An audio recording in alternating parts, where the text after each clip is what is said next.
Hey guys, welcome back to Sartaj sir की class. So guys, आज है रविवार और हमेशा की तरह हर रविवार को मैं आपके लिए लेकर आता हूं संडे कमेंट बॉक्स वाली स्पेशल वीडियो। लेकिन आज का दिन बाकी दिनों के मुकाबले कुछ ज्यादा ही खास है, क्योंकि आज के दिन है हर भारतीय की दिवाली, हर भारतीय की ईद, यानी कि आज का दिन हर भारतीय के लिए किसी बड़े त्योहार से कम नहीं है, क्योंकि आज है हमारे भारत का 75वां स्वतंत्रता दिवस। और आप सभी को दिल से स्वतंत्रता दिवस की हार्दिक शुभकामनाएं।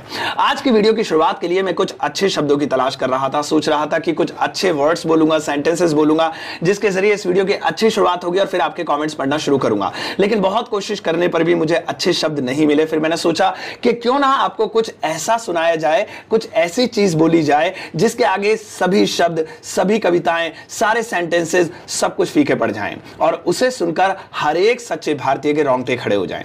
तो आज की वीडियो की शुरुआत में करने वाला हूं नेशनल एंथम से। तो चलिए फिर।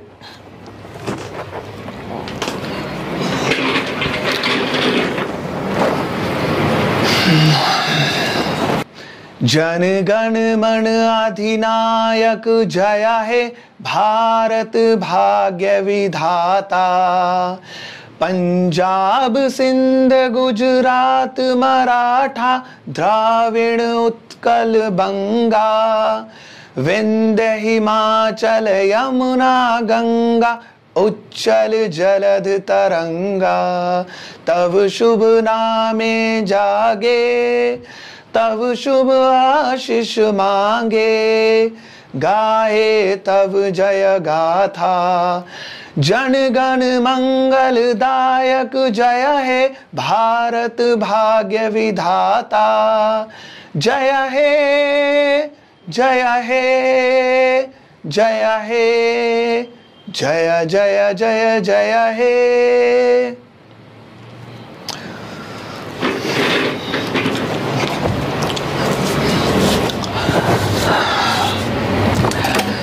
तो देखा गाइस, कितनी एनर्जी मिलती है और एक जो देशभक्ति होती है खून में, वो जाग जाती है जैसे।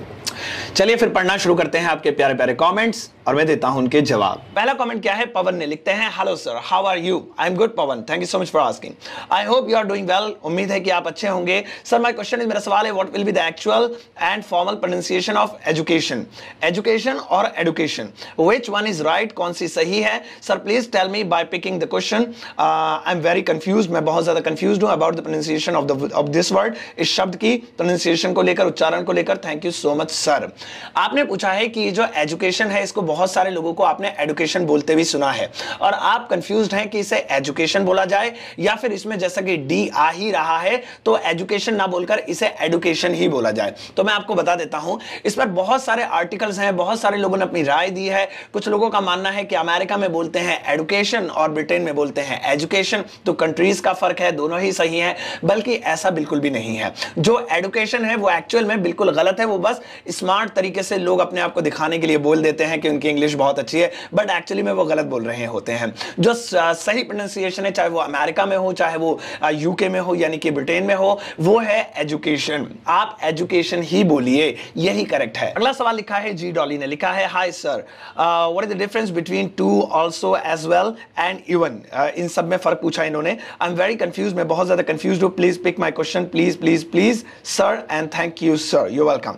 आपने पूछा है कि to, also, as well and even में क्या फर्क होता है। देखिए, टू और आल्सो दोनों का मतलब भी होता है, लेकिन जब सब्जेक्ट के बाद भी आए तो वहां पर आल्सो लगाते हैं और जब ऑब्जेक्ट के बाद भी आए वहां पर टू लगाते हैं। मैं स्पेशल एक वीडियो भी बना चुका हूं इस पे।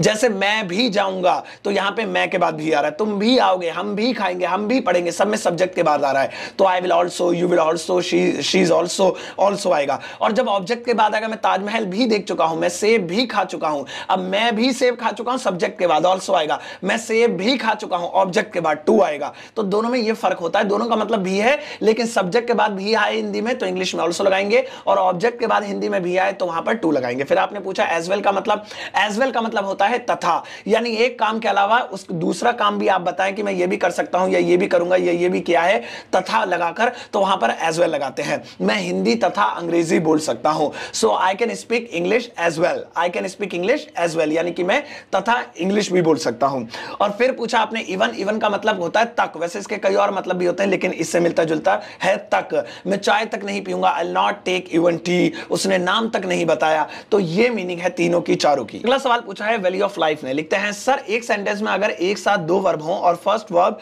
थर्ड फॉर्म में आए, जैसे परफेक्ट कैटेगरी का कोई सेंटेंस हो और सेकंड वर्ब भी हो, तो सेकंड वर्ब किस फॉर्म में आएगी, फर्स्ट में, सेकंड में या थर्ड में? बहुत बढ़िया सवाल है आपका। देखिए इस पर मैंने एक वीडियो बनाई है इन्फिनिट और जेरेंड को लेकर, उसका टॉपिक यह है इन्फिनिट एंड जेरेंड। अगर आप उसको सीख लेंगे तो आपकी कंफ्यूजन दूर हो जाएगी। फिलहाल मैं आपका इस वीडियो में जवाब दे देता हूं। जब भी हमारे किसी सेंटेंस में कोई दूसरी वर्ब आती है, तीसरी, चौथी, पांचवी, मतलब पहली छोड़ के कितनी भी आती हैं, तो उनको हमेशा जेरेंड या इन्फिनिट में बनाते हैं। पहली वाली अकॉर्डिंग टू टेंस चली जाएगी, फिर चाहे वो थर्ड फॉर्म हो, परफेक्ट टेंस हो, आईएनजी वाली हो, कॉन्टिन्यूअस हो, या सेकंड फॉर्म लग जाए, पास्ट इंडेफिनिट हो, लेकिन बाद वाली हमेशा जेरेंड या इन्फिनिट में लगेगी। जेरेंड बोलते हैं आईएनजी वाली फॉर्म को, इन्फिनिट बोलते हैं टू वाली फॉर्म को। जैसे मुझे कहना है मैं नाचना सीख चुका हूं, मैं नाचना सीख चुका हूं, तो इसमें सीखना और नाचना दो वर्ब आ रही हैं, दो क्रियाएं आ रही है। तो मैं सीख चुका हूं, ये तो टेंस के अकॉर्डिंग बदल जाएगी, चुका है, चुकी है, हैज है में बनेगा, वर्ब की थर्ड फॉर्म लगेगी। तो आई हैव लर्नड, अब ये तो हो गया, ठीक है।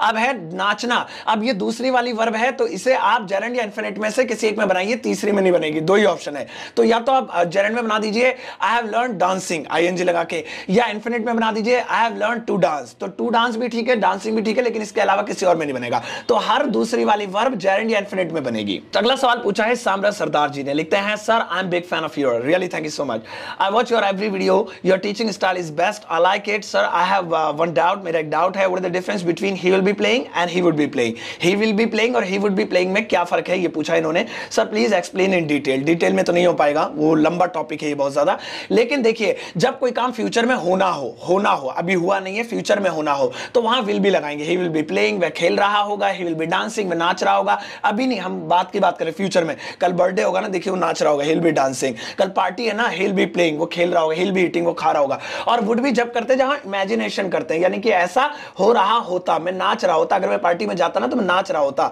तो यानी कि ये काम हुआ नहीं, ये हो चुका, पास्ट में चली गई चीज, तो वहां पर आप इमेजिनेशन कर रहे हैं, अंदाजा लगा रहे हैं, मैं नाच रहा होता, मैं खेल रहा होता, मैं पढ़ रहा होता, I would be playing, I would be dancing, I would be watching the video. तो रहा होगा विल बी, रहा होता इमेजिनेशन वुड बी। अगला सवाल पूछा है प्रमोद कुमार ने, लिखते हैं hello sir, hi Pramod, thank you so much for this Sunday video, it's very helpful for me because I am English teacher, so thank you again, मैं एक अंग्रेजी का अध्यापक हूं, इसलिए बहुत बहुत शुक्रिया। And please pick my question, मेरा सवाल पिक कीजिए please please. What is the difference between he is going to meet you and he is going to meet to you, please please please please please sir. अरे sir आप अध्यापक हैं, आप ऐसे मत कीजिए। हाँ एक चीज आप ध्यान रखिएगा, आई एम इंग्लिश टीचर नहीं होता है, आप लिखिए I am a teacher of English या इंग्लिश सब्जेक्ट या स्पोकन इंग्लिश, बट आप I am a teacher of English मत बोलिए, या I am an teacher of English, आप बोलिए I am a teacher of English, math, science, ऐसे बोला करिए, इस तरह से बोलते हैं।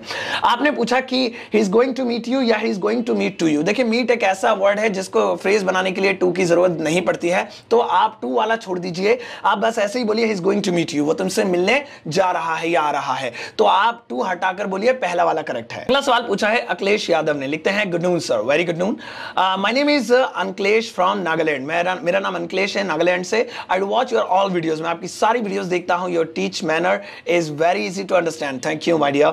I have a question, मेरा एक सवाल है, what is the English meaning of golgappe and पानी पूरी, please pick my question, I'll wait for your answer। okay, देखिए गोलगप्पे, पानी पूरी, कुछ भी बोल दीजिए आप उन्हें, एक ही बात है, अलग अलग जगहों पे अलग अलग नाम से पुकारते हैं। इनकी इंग्लिश क्या होती है, लोग अक्सर गूगल पे भी तलाशते हैं, तो उनको मिल जाएगी वाटर बॉल्स मिल जाएगी, या स्पाइसी वाटर बॉल्स मिल जाएगी, ऐसी मीनिंग मिल जाएगी, लेकिन ये सब बनावटी हैं, ये सब बनाई गई हैं। गूगल डिक्शनरी कह रहा हूं, सॉरी, ऑक्सफोर्ड डिक्शनरी में या किसी और बड़ी डिक्शनरी में इस शब्दों को नहीं जोड़ा गया, इन शब्दों को, क्योंकि जो रूट वर्ड्स होते हैं, जो हमारी हिंदी के शब्द होते हैं, जिनकी उत्पत्ति इंडिया में ही हुई है, वो हिंदी में ही रहते हैं। जैसे जैसे कि ले लीजिए कड़ी, ले लीजिए, अब कड़ी इंडिया की उत्पत्ति है, भारत में जो है इसको बनाते हैं, तो यहां पे कड़ी को कड़ी बोलते हैं। या फिर आप ले लीजिए सब्जी, अब आप कहेंगे सब्जी को तो वेजिटेबल बोलते हैं, भाई वो कच्ची सब्जी को बोलते हैं। अब जो मम्मी हमारे लिए मिक्स करके सब्जी बनाती है ना, वो कहती है ले बेटा सब्जी खा, उसको भी इंग्लिश में सब्जी ही बोलते हैं, कुछ लोग स्टाइल में वेजीज बोल देते हैं, बट सब्जी ही बोलते हैं। तो इसीलिए गोलगप्पे या पानीपुरी का आप इंग्लिश में गोलगप्पे या पानीपुरी बोलिए, इसके लिए अलग से कोई, आप मान लीजिए आपको इंग्लिश पता भी चल गई इसकी, आप अमेरिका गए और वहां जाके आप इसकी इंग्लिश बोलेंगे दुकानदार से कि मुझे दे दो, आपको लगता है कि वो इंग्लिश सुनने पर भी समझ जाएगा कि आप क्या मांग रहे हैं? नहीं समझेगा, फिर भी आपको एक्सप्लेन करना पड़ेगा। वो इंडिया में होते हैं, ऐसे गोल गोल होते हैं, उनमें पानी भरते हैं, उसमें चटनी भरते हैं, ऐसे खाते हैं, एक्सप्लेन करना। तो आप गोलगप्पे को इंग्लिश में गोलगप्पे या पानीपुरी ही बोलिए। आई लाइक गोलगप्पेज, मुझे गोलगप्पे पसंद है। डू यू लाइक पानीपुरी, क्या तुम्हें पानीपुरी पसंद है, इस तरह से बोलिए। अगला सवाल पूछा है शोपन कुमार ने, लिखा है hello sir, my name is Shopan Kumar and you are one of my favourite teacher. Oh my god, you are also one of my favourite student my love. I have a question, मेरा एक सवाल है, इज दैट वो ये है कि I saw one sentences like this, मैंने एक सेंटेंस देखा था इस तरह का, if I were you I wouldn't have done it. Why sir, ऐसा क्यों हुआ sir? Please pick up my question. Thank you sir for your teaching us from Myanmar. Okay, बड़ी दूर से कमेंट किया आपने कहा एक सेंटेंस देखा था, वो ये था कि if I were you I wouldn't have done it. ये ऐसा क्यों, क्या क्यों, कुछ मतलब डाउट तो आगे लिखते हैं ना कि इसमें कौन सी चीज आपको समझ में नहीं आई, मतलब ये तो सेंटेंस है, क्या मैं एक्सप्लेन क्या करूं। लेकिन चलिए मैं आपको बता देता हूं। पहली चीज, अगर आपके ये पूरा ही सेंटेंस समझ में नहीं आया कि ऐसे क्यों बना, तो फिर आप कंडीशनल सेंटेंसेस सीखिए, उस पर मैंने वीडियो बनाई हुई है। इफ वाले सेंटेंस कंडीशनल सेंटेंसेस कहलाते हैं, जिनकी शुरुआत इफ से होती है, जैसे इसमें भी हुआ है, तो वहां पर आपका डाउट क्लियर हो जाएगा। अब रही बात इसकी, तो मैं इसका जवाब आपको अपनी तरफ से देता हूं। हो सकता है आपका क्वेश्चन ये हो कि इसमें लिखा है इफ आई वर यू, तो आई के साथ तो वाज होता है, इसमें वर क्यों आया, ये ज्यादातर लोगों का सवाल होता है, इसलिए मैं इसी पर ही जवाब दे देता हूं भाई। वो इसलिए क्योंकि ये वो वाला वाज वर नहीं, आई के साथ हमेशा वाज ही आता है, वर नहीं आता। लेकिन यहां पर ये जो वर है वो वाज वर वाला वर नहीं है। यहां पर जो वर है वो एक तरीके का कह सकते हैं कि एक फ्रेज है, एक तरीके का, जिसका पूरा मतलब ये होता है होता या तुम्हारी जगह होता। तो इफ आई वर यू, यदि मैं तुम होता या तुम्हारी जगह होता। इफ आई वर अक्षय कुमार, यदि मैं अक्षय कुमार की जगह होता या अक्षय कुमार होता। इफ आई वर सलमान खान, अगर मैं सलमान खान होता। तो आप किसी को भी बोलना चाहते हैं ना, अगर मैं ये होता, अगर प्रधानमंत्री होता, अगर मैं ये होता, अगर लगा के इफ, तो आई के साथ वर ही लगता है वहां पे। तो यहां पर इफ आई वर यू का मतलब है अगर मैं तुम होता या तुम्हारी जगह होता, I wouldn't have done it, तो मैं ये नहीं करता। अगला सवाल पूछा है प्रो स्टेटस ने, लिखते हैं hello sir, hi, I am big fan for you. Oh thank you sir.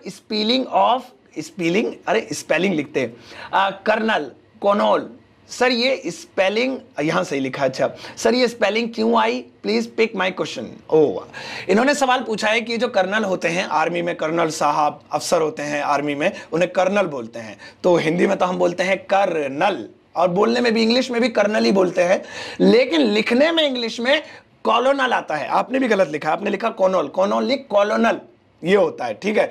तो लिखने में तो आर भी नहीं आ रहा, रा भी नहीं आ रहा, लिखने में कोलोनल आ रहा है, तो हम ला को क्यों नहीं पढ़ रहे, उसकी जगह आर क्यों पढ़ रहे हैं, ये कंफ्यूजन लोगों को रहती है। देखिए बहुत सारे लोग तलाशते हैं गूगल पर, बहुत सारे लोग आर्टिकल्स में पढ़ते हैं, बहुत सारी चीजें पढ़ेंगे, आपको मिलेगा। आप अगर तलाशेंगे, पढ़ने की आदत डालेंगे तो आपको मिलेगा। इसका ग्रामर से कोई रिलेशन नहीं है, या फिर इसका प्रोनाउंसिएशन की जो रूल्स है उससे कोई लेना देना नहीं है। कुछ चीजों की जो प्रोनाउंसिएशन है, उनका जो उच्चारण है वो हिस्ट्री से बदल गया है, इतिहास से ही बदल गया है।